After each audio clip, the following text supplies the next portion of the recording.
साहिबान, जैसा कि आप सभी जानते हो, क्योंकि हर एक क्लास की पहुंच होती ना, तो इसकी भी पहुंच है, वो पहुंच सुनो पहले। साहिबान, जैसा कि आप सभी जानते हो, दारुस सेना में सेना का मोरल तथा उनका मोटिवेशन बरकरार रखने के लिए जरूरी है।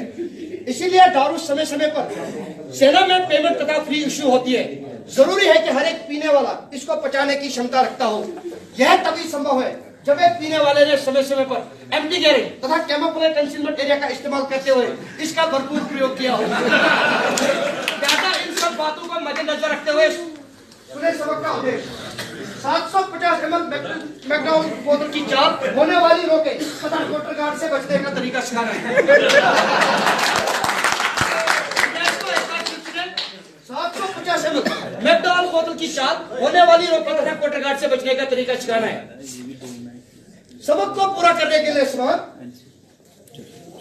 750 ml दारू की बोतल, बोरोसिल तथा स्टील का गिलास। यदि आपके पास समय है तो बनिया से खरीदा हुआ नमकीन का एक पैकेट, नहीं तो चलते फिरते किसी भी लंगर से चुराया हुआ एक प्याज जिसमें थोड़ा सा नमक छिड़का हो। साहिबान, यदि आपके पास समय है तो बनिया से खरीदी हुई सोडा वाटर की बोतल, नहीं तो चलते फिरते लंगर से किसी भी टंकी से भरी हुई पानी की एक बोतल। साहिबान, ध्यान रखें, जब एक पीने वाला बड़ी मुश्किल से एसएम साहब तथा सीएसडी एनसीओ के तरले कर करके एक बोतल का जुगाड़ करता है। बोतल का जुगाड़ करते समय ध्यान में रखने वाली बात है, बोतल को इस प्रकार से छुपाया जाए ताकि सीओ साहब तथा उसके खबरी लालों को कानून का खबर ऐसी कैमोफ्लेज कंसीलमेंट वाली जगह पर ले जाए जहां पर आप खबरी लालों की नजर से बच जाएं।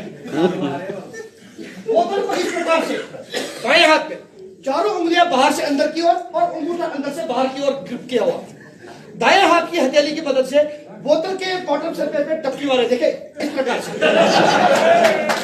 गलने वाली उंगली और अंगूठे का हुक बनाते हुए बोतल के डट को एंटी क्लॉकवाइज घुमाएं। तब तक घुमाते रहे जब तक कि बोतल का डट बोतल से जुड़ा हो। नजदीक रखा हुआ गिलास ले। यदि आप नॉर्मल पैक से टून हो जाए तो नॉर्मल पैक, नहीं तो पटियाला पैक का प्रयोग किया जाए। साहिबान, अब यहां से होती है चाल शुरू। जो ही दारू हलक से नीचे चली जाती है, दारू गैस की शक्ल इख्तियार करती है, जिससे हम सीनियर तथा जूनियर की अब आगे रोके, ये थी चाल। अब आगे रोके दो प्रकार की, सीनियर तथा जूनियर की पहचान खो जाना, जिससे क्वार्टर गार्ड का रास्ता दिखना। दूसरी रोक है, यदि आप क्वार्टर में हो या घर में हो तो फैमिली की रोक, वो बहुत ही खतरनाक रोक है।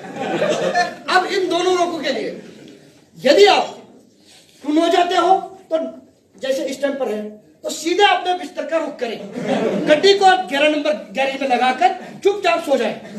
यदि आप क्वार्टर में हो तो नाम क्लीनिंग प्लग, 3.5 फीट का डंडा, नाम क्लीनिंग प्लग, फैमिली की रोक को दूर करने के लिए।